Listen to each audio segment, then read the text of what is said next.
So why would the state attorney elect to make her co-defendant with someone who's accused of murder? Yeah.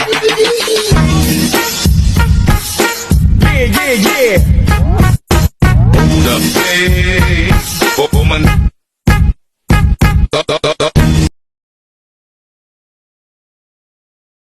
Evidently, he wants to put pressure on her to make her cooperate, if you will. In my mind, the better thing to do would be to reach out to her or her attorney and ask, we'd like to speak with her to see if she might be able to give us some help with this other case. But instead, they made her a defendant. And when they made Jennifer a co-defendant with Jacob, she had an attorney. An attorney had been appointed to her in the previous case. Now, very significantly, Jennifer was never given any notice of these new charges being filed. The court, nobody ever advised Jennifer that she was formally charged with this case because, remember, her case was dismissed. They've appointed her an attorney, and it says here, Matthew Ream assigned the prosecutor John, Assistant State Attorney John here again. Prosecutor Andrew Deneen. So they've got two state attorneys being assigned to prosecute Jennifer Williams on July 14th. On August 3rd, they give defendant attorney Stacy Kickler for Jennifer Williams. You can see that happening on August 3rd on this docket. And Ms. Kickler appropriately files a conditional plea of not guilty and likely demands a jury trial and requests discovery. And yes, we see that on what is my next page on August 4th, a notice of discovery, demand for favorable and impeachment information in accordance with Brady. So Brady versus Maryland is an old case from the United States Supreme Court wherein the state became obligated to provide a defendant, anybody accused of a crime, with any exculpatory evidence that may exist. I'm fighting with the prosecutor right now because he doesn't want to give me a file, represent a fella, and the state didn't want to give me the file. Well, I believe the file contains exculpatory evidence. So he's obligated, in my opinion, to provide me that file. The clerk of the court only advises her attorney, okay, Ms. Kickler, of the fact that she's supposed to be in court in October. They give no notice to Ms. McWilliams, has no formal notice that she has to be in court, but she does speak with this lawyer. And evidently, this lawyer then tells Judge Smith that she told her client that she had to be in court and she wasn't there. So Judge Smith issues a warrant for her arrest. Well, hopefully you recognize that a lawyer shouldn't do that to their client, all right? We have what's called attorney-client privilege that is sacrosanct. It's one of the most important things that we have in our system of justice to protect our clients. What we want is absolute truthfulness, candor between a lawyer and a client, okay? And that can never be disclosed with very limited exceptions, such as you say, I'm going to go kill somebody. Well, if we believe that you're going to go kill somebody, that could be a reason to forego attorney-client privilege. But other than that, my discussions with my client, nobody ever gets to hear them. Okay, those are privileged, and they're privileged in a very important way.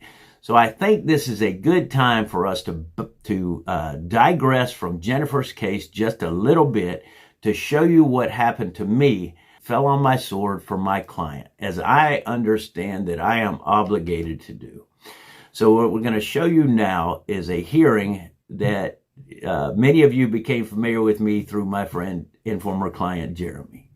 And so in Jeremy's case, I had obtained a video and I provided it to my client as I believed I was authorized to do under the rules, the laws, and even the administrative orders of the Supreme Court and the 8th Judicial Circuit, where Jeremy's case was. All right. Well, Mr. Feather, the court has taken judicial notice of the file. I have, if you wish, you deny that you requested the unredacted copies of the hearings from November 29th and December 6th. I do not deny that, Your Honor. All right. and that you signed the prohibition against dissemination of those unredacted. Is that accurate? I do not deny that I've made that request. Your Honor, so that we're strictly correct, I think that prohibition was actually signed by an employee in his office, but that doesn't change anything. I believe I've got the witness here who may have actually signed that. I understood. Well, so Mr. Feather, your agent requested this at your direction, that these copies be made. That's correct, Your Honor. You authorized them to obtain unredacted copies. Yes, sir.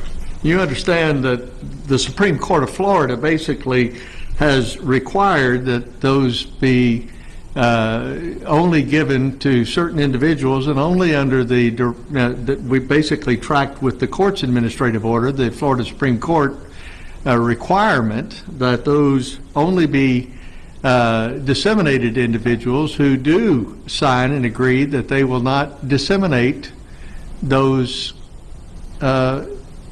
recordings. To disseminate means to broadcast, to publish, to share. And the Supreme Court ruling is in the aspect of confidential information. These hearings have had no confidential information. 5 hearings so far, all 5 hearings, and now you're looking at hearing number 6. Even this hearing has no confidential information, which means unredacted is the exact same as redacted. He has taken an oath only to not share confidential information, which none of these hearings, not out of the 6 that I've shared on the channel, have contained any. Unredacted is the same as redacted. Want proof? Here's the court employee stating nothing has been redacted.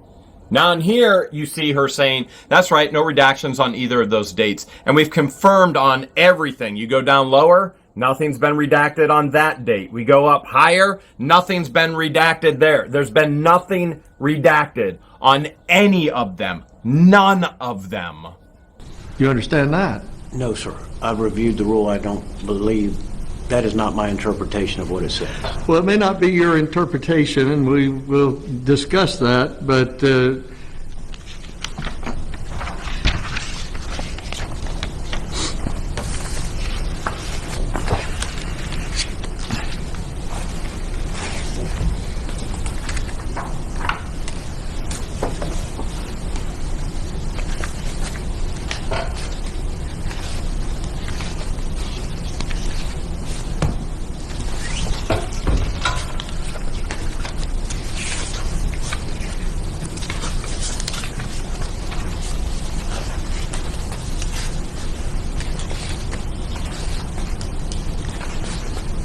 so let me just ask this question.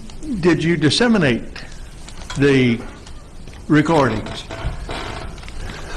Your Honor, based upon my understanding of the definition of dissemination, I did not disseminate it. I did provide a copy or directed a copy be provided to my co-counsel and my client.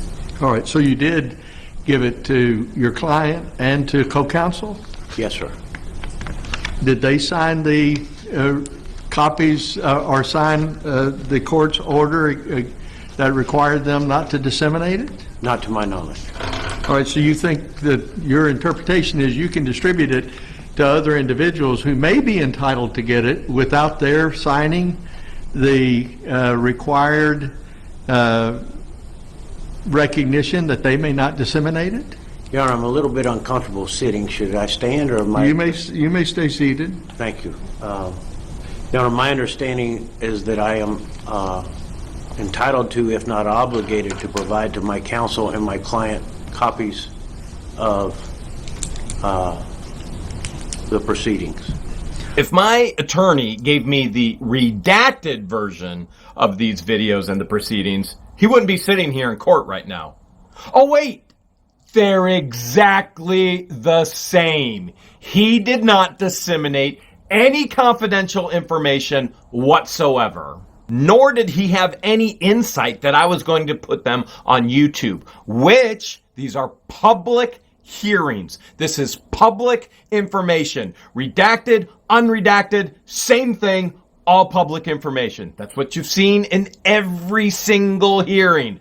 No confidential information because none had to ever be taken out. Well, we'll get to that then at a later time.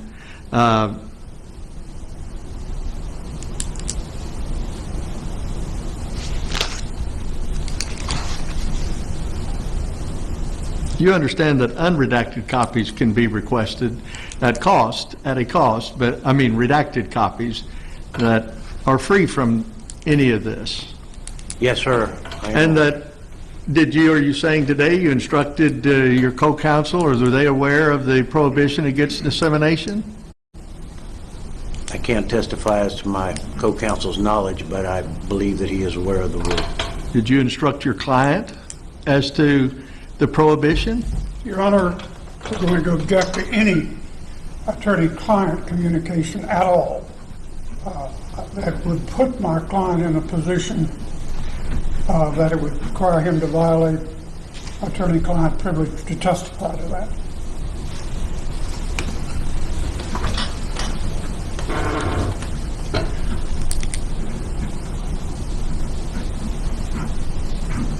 While the judge can ask questions and inquire based on our conversations, my lawyer doesn't have to answer. It is attorney-client privilege, and none of that has to be shared with the judge, nor should the judge, frankly, even ask.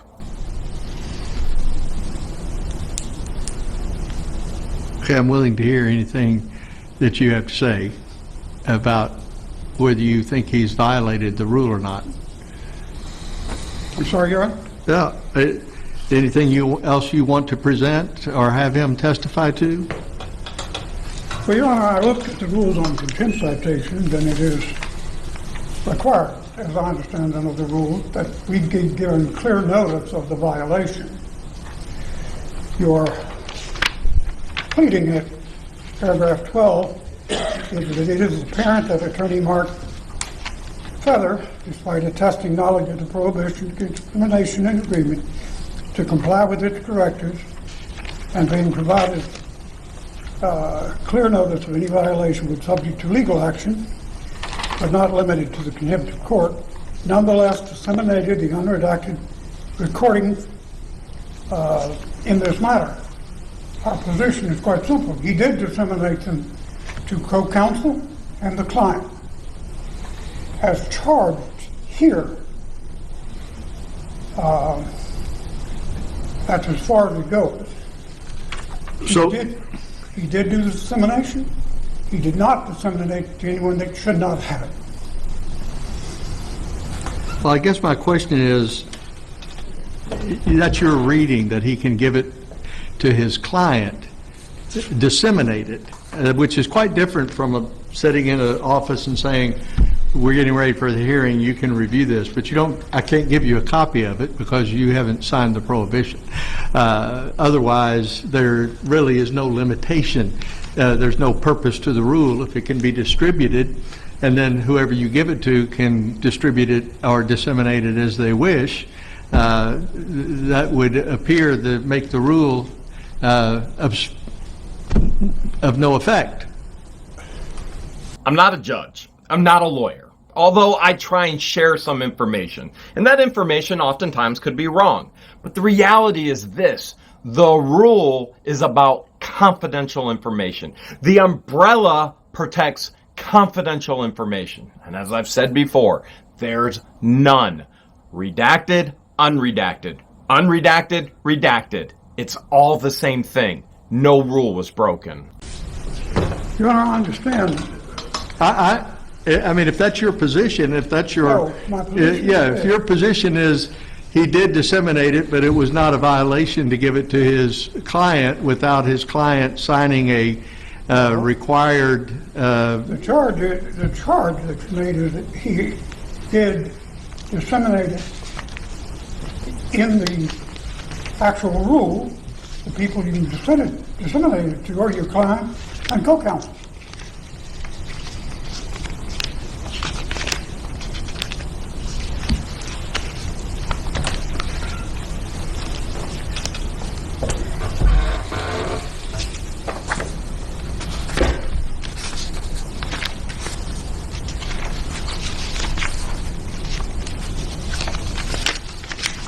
All right. Anything further that you understand that's your reading of the rule? Anything further you want to present as to that? No, Your Honor.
All this silence, shuffling papers, reading. The reality is this rule is so obscure, no one even knows about it. Now all of a sudden it's come up because a YouTuber took the video and placed it on YouTube.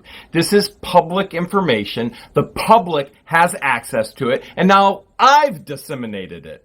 But even then, I can place a video on YouTube and nobody can watch it. You understand that individuals have to log on to YouTube. They have to go into their actual account. They have to click on what the hails. They have to click the video to even watch it. It's not like I can broadcast this stuff to the world or plaster it to the world like Silver Scam has said.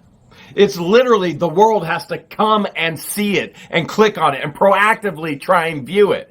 It's public information. The judge doesn't even understand the rule. It's so obscure.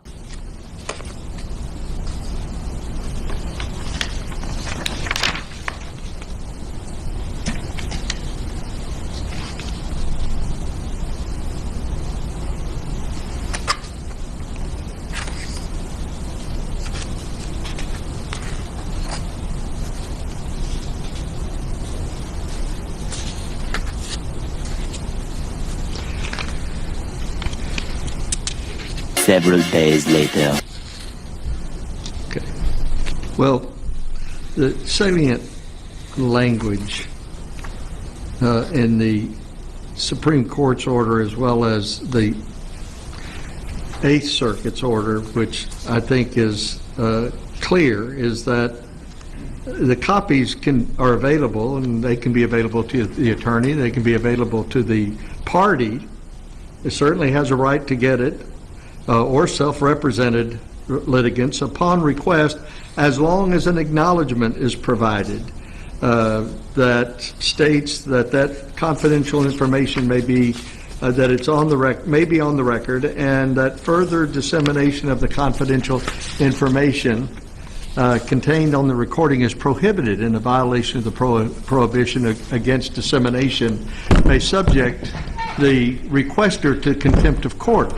You even heard it while he's reading the rule. Confidential information. You may not disseminate confidential information. Has nothing to do with unredacted. It has everything to do with confidential information. This judge could have went to his own support team. His judge could have went to the own staff in the own building. Hey, is there any confidential information? Did he? No, not at all. Now, I know that. George knows that, but we're not called in as a witness. We're not even privy to any of this going on. And we know because we have confirmation from the court staff. There's nothing.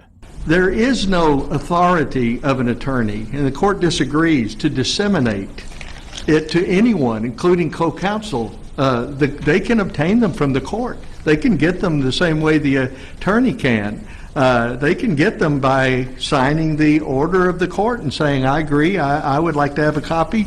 They're entitled to get it. They just have to sign the same prohibition that the counsel would sign in order to have it. Otherwise, this is absolutely would undermine. It can't be the meaning of this language. Otherwise, by exactly what happened in this case, Mr. Feather gave it to his client. His client then distributed posted it. So he's not obviously under any obligation. He's not signed any agreement. He's not agreed to anything that the court would acknowledge because he didn't request it. He didn't ask for it. He got it from someone else. He got it from someone who was prohibited from distributing it and had signed an agreement to the same. So that reading of it, the court does not agree with. The court does not find that that is proper. It may not be disseminated except by the court.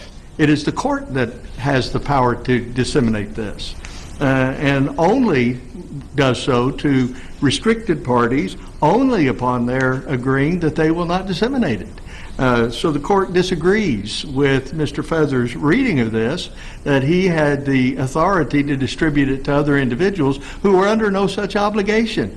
And you know, especially in the view of this case, which, you know, I don't really know that much about it beyond what was brought to the court's attention, that this was by looking at the file, here is a cyber stalking injunction.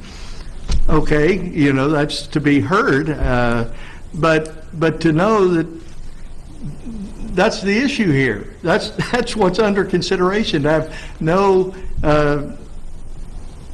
thought that this would not be disseminated in the manner, in fact, in which it was. It's just difficult for the court to believe that you would think that you could be the conduit for. So the court finds that by your own admission you did disseminate it. The court finds you guilty of contempt. What mitigation do you wish to offer? Your Honor, I think mitigation lies in two things. One is I don't believe the interpretation of the rule was the same. It was not intentional to disseminate for it to go any further at all. The problem was Mr. Feather believed that what he was doing was required of any lawyer. If this material is obtained, you turn the two people that you can give it to for sure are co-counsel and the client. So I don't think it was an intentional act. Secondarily, what I want to put on the record is I understand the court's interpretation. However, the contempt citation says that it was Mr. Feather who did the dissemination improperly. I don't agree Mr. Feather disseminated it improperly. Nothing in the rule about whether Mr. Feather had something signed or counseled or anything else. I think the end result is that Mr. Feather, as the court's interpreted, if Mr. Feather made a mistake, I'm sure he will apologize to the court. It was not an intentional act to harm anybody, and he did not authorize anyone to violate this rule. Mr. Feather? I just add, Your Honor, I do not believe that anything that would be considered confidential was disseminated by anyone at any point. I will tell the court that I pray the court might consider the difference between a redacted copy and an unredacted copy, because I think what we're going to find is there is no difference. And if there is no difference, then the court can rest confidently that no confidential information or nothing inappropriate was ever shared. There it is. There it is. This is a genius lawyer who is right on it. Right on it. The whole rule is about confidential information. It's not about unredacted or redacted. It's about confidential information. And there was never any confidential information shared, ever. To my knowledge, the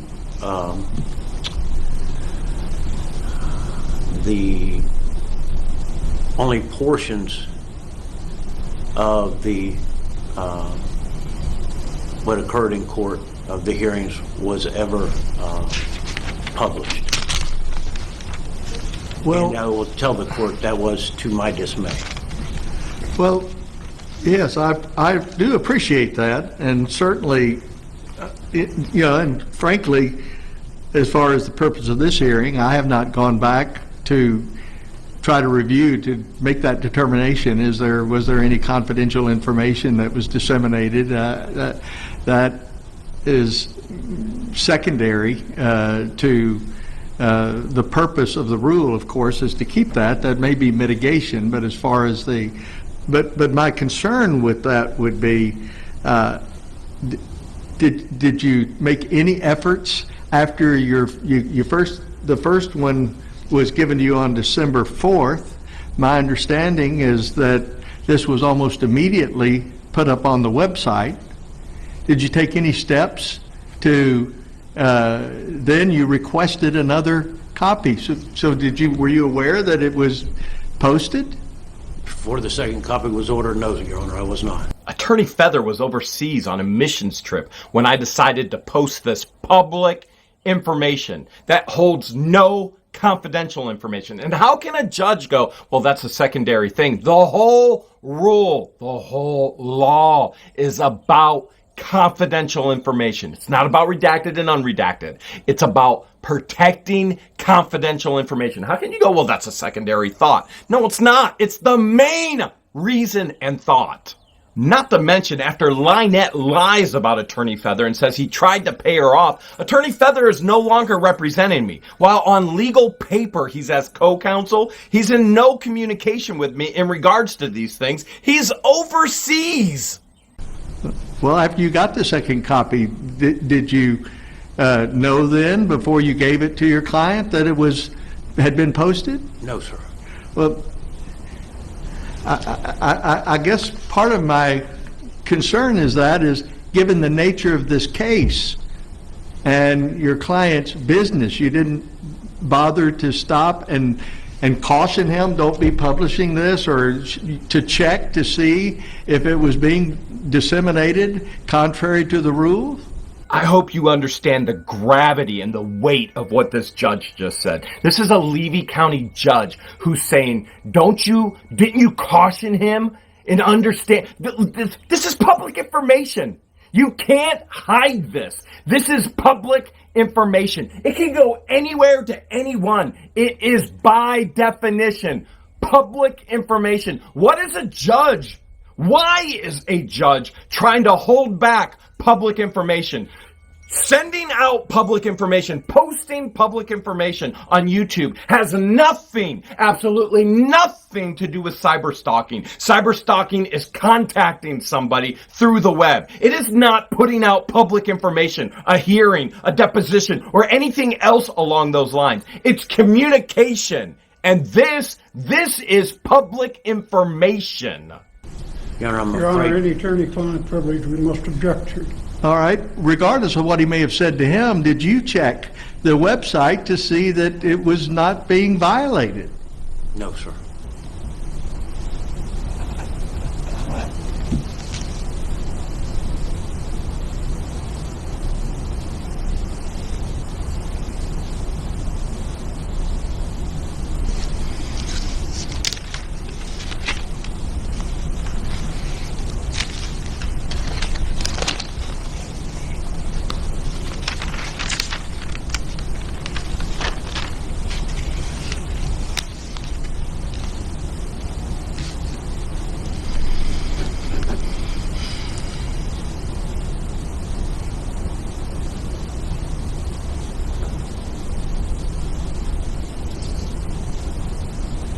I will make the court aware, Your Honor, that we have ordered an unredacted copy in an effort to provide the court with the information as to whether there was a violation of any confidentiality, because as the court pointed out, that may matter.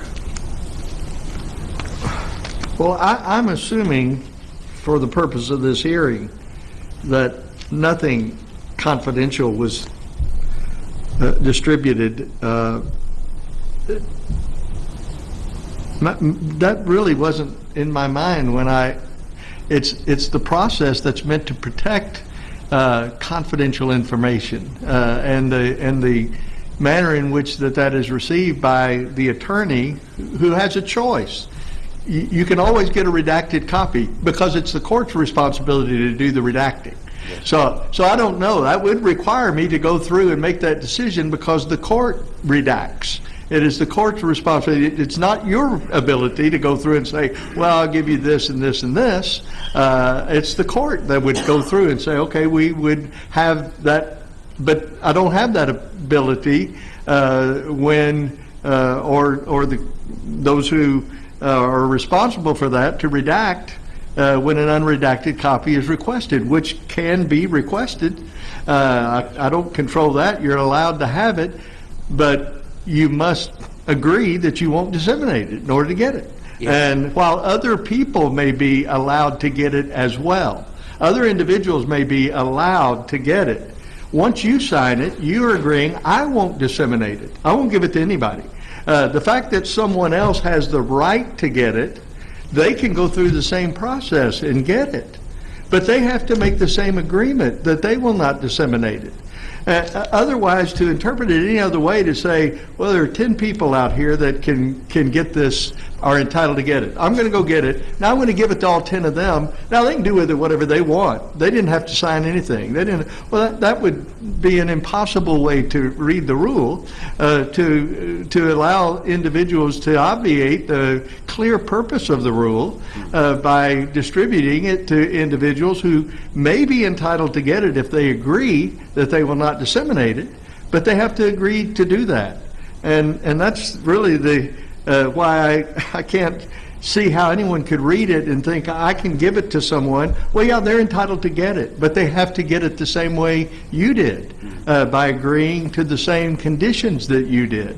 Otherwise, the court would have no ability to control whatsoever what happened with the copies. So unredacted information or confidential information would be out there. To make sure that I understand, Your Honor, had I ordered a redacted copy, there would be no issue. There'd be no issue. No, absolutely not. Redacted is, there's no requirement against prohibition. There's no requirement, you don't have to sign that because all of that has been removed. And so, no, there would not be a problem there. Well, This is the chief judge. This judge is over Craig DeThomas's. And as you heard him say, no, unredacted videos are free game. Well, Craig DeThomas's told me, no, you may not put out any more court videos. Well, his boss says you can do whatever you want with them. They're free game. Go ahead. No problem. And that's why you continued to see these court hearings. And yeah, they're unredacted, which is the exact same as redacted. And they're redacted, which is the exact same as unredacted. I look at this, again, this is a very important, regardless of whether or not, whatever my opinion might be about this particular case, which really I don't know enough about it to have a great opinion, other than it does, the nature of the case would stand out to me in terms of this type of information, to be on guard about it. But otherwise, to me, the Supreme Court thinks this is a significant issue and that this information is to be protected. And they basically require this. And the court's administrative order simply tracks the requirement of the Supreme Court in relationship to this. It's not so this court is only doing what the Supreme Court has directed should be done, and I believe the language fairly tracks that of the Supreme Court. So I don't. Maybe they will agree that their language is not clear, but should they be asked to review their prohibition? But that'll be, you will be entitled to appeal this court's decision. You have 30 days to file a notice of appeal. The court adjudicates you guilty of contempt, and I'm ordering that you pay a $500 fine, and at this point the court is going to continue its restriction that you may not order unredacted copies unless another attorney signs off, that you understand so that you will not violate the prohibition. Anything further? No, Your Honor. All right, we'll be adjourned. While Chief Judge Mosley ordered verbally a $500 fine, on paper he dismissed it. There is no fine for attorney Mark Feather. As a matter of fact, I honestly believe that Mark Feather should appeal this, but I'm not his attorney, and nor am I a judge, because the information was never confidential. Therefore, nothing was ever broken. Okay, so I hope you enjoyed that, and I hope it was educational. A little misfortune. I am pleased to tell you that the Honorable Chief Judge Mosley did vacate the $500 fine that you saw him impose there in the video. So I am grateful for that. Okay, so thank you so much for checking out this episode. If you will, please like, subscribe, share, and comment. We're actually thinking about putting up some of this stuff from the mission trip I went on that you all have heard about. If you're interested in seeing that, please send us a comment. Let us know about that. And we will look forward to talking with you on the next episode as we near the conclusion of Jennifer's story. Thank you again for watching, and God bless you.